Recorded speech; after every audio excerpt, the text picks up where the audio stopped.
We're unboxing the perfectly imperfect fruits and vegetables we rescue, and we're teaching you how to store, slice, and prepare them, all while helping you reduce food waste from seed to spoon.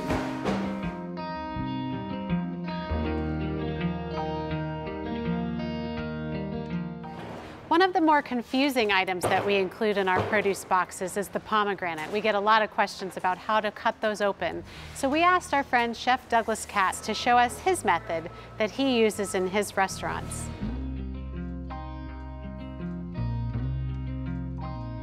Good morning. Thanks for joining me today. I'm Chef Douglas Katz, and I'm a restaurant owner in Cleveland, Ohio. I own a restaurant called Zug. It's a Middle Eastern restaurant. A restaurant called Chimmy, which is South American, and a restaurant called Amba, which is Indian. And I'm really interested in ethnic cuisine. As a chef, it really allows us to expand our portfolio of knowledge. We get to experience new ingredients. We experience new techniques. Today, Perfectly Imperfect Produce provided me with some beautiful pomegranates in my box. It can be a little, scary when you buy your first pomegranate. And the things that you'd want to look for is you want to buy a heavy pomegranate. You want one that feels heavy in your hands. You also want one that isn't perfectly smooth. When the seeds are ripe, you'll feel sort of nooks and crannies in the pomegranate. I like to have the pomegranate sort of close to me on the board, and I have a sharp knife. And you want to make sure your knife is long enough to cut through the pomegranate. And I just cut horizontally through the pomegranate. And you'll see juice immediately. You want to be careful, try and keep the juice contained. So once you're done cutting the pomegranate in half, you will see all of the seeds, and you see how juicy this pomegranate is. Typically, you may find that people tell you to cut the pomegranate with a little knife and then make sections through your skin and open up the pomegranate to be able to release the seeds from the pomegranate. That works really well, but as a chef, when you are taking the seeds out of a case of pomegranates, that method would take you all day. So I'm going to show you the best method that chefs use to get the seeds out of many pomegranates.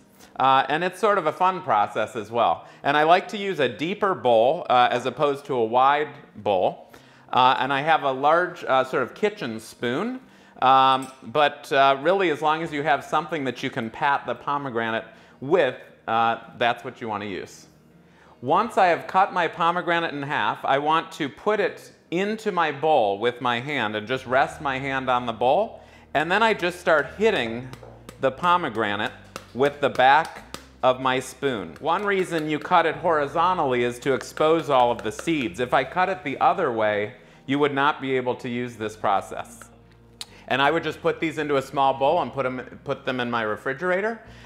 They will be really great with your vanilla ice cream dessert if you just sprinkle them on. If you have allergies to nuts, these work really well for if you make, say, a quinoa dish or some sort of rice dish and you want to garnish with some sort of crunch. I also love putting them on my oatmeal. I do a little bit of whipped cream and some pomegranates and a little bit of maple, and it just adds a great topper. And then you'll see also I make a beautiful fruit plate, and these just add beautiful color. Thank you for joining me today in my home kitchen. My love of ingredients and techniques behind those ingredients is really the reason that I love doing this for you. And I look forward to doing this throughout the year with you. The Perfectly Imperfect Produce boxes will have unique ingredients that you may not know how to use. And I'm excited to share with you how a chef would use those ingredients and make that process a little more fun for you each week.